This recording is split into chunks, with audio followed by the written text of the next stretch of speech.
कांग्रेस में पहले ही सब कुछ ठीक नहीं चल रहा है और नेताओं में नाराजगी का दौर चल रहा है। अब कांग्रेस नेताओं की नाराजगी महाराष्ट्र में भी देखने को मिल रही है। महाराष्ट्र में महाविकास आघाड़ी सरकार में राजनीतिक हलचल तेज हो गई है। कांग्रेस और शिवसेना के बीच पोस्टरबाजी शुरू हो गई है, जिसकी वजह से कांग्रेस में नाराजगी बढ़ रही है। तो क्यों है महाराष्ट्र में कांग्रेस में नाराजगी, दिखाते हैं आपको। महाराष्ट्र में महाविकास आघाड़ी सरकार में राजनीतिक हलचल तेज हो गई है।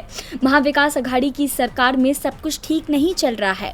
सरकार में सब कुछ ठीक न चलने की वजह है कांग्रेस में चल रही नाराजगी, और कांग्रेस की नाराजगी की वजह है महाराष्ट्र में अलग अलग हिस्सों में लगे सरकार के पोस्टर। उद्धव सरकार के किए कामों को लेकर शिवसेना के नेताओं ने शहर के अलग अलग हिस्सों में पोस्टर लगाए हैं। इनमें शिवसेना और एनसीपी के नेताओं की फोटो तो लगी है, लेकिन कांग्रेस के नेता इन पोस्टरों में कहीं नहीं है।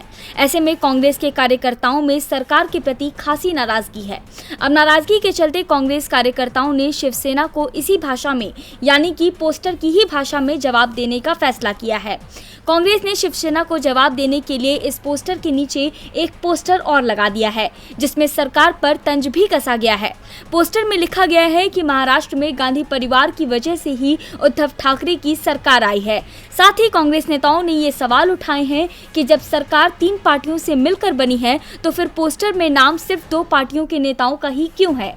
आपको बता दें कि ऐसा पहली बार नहीं हुआ है जब महाविकास आघाड़ी सरकार में नाराजगी देखी गई हो। इसके पहले भी विधानसभा परिषद की 12 सीटों को लेकर शिवसेना और कांग्रेस के बीच खींचतान देखी गई थी। उस वक्त कांग्रेस ये चाहती थी कि सभी सीटों का बंटवारा हो, लेकिन 3 पार्टियों के बीच बराबर हो। लेकिन शिवसेना के खाते में 5, एनसीपी में 4 और कांग्रेस के खाते में 3 सीटें जाने की बात हुई थी। हालांकि सीएम उद्धव ठाकरे से बातचीत कर मुद्दे को सुलझा लिया गया था, लेकिन अब देखना होगा कि महाअघाड़ी में कैसे खत्म होगी पोस्टर की तकरार। डीबी लाइव की रिपोर्ट।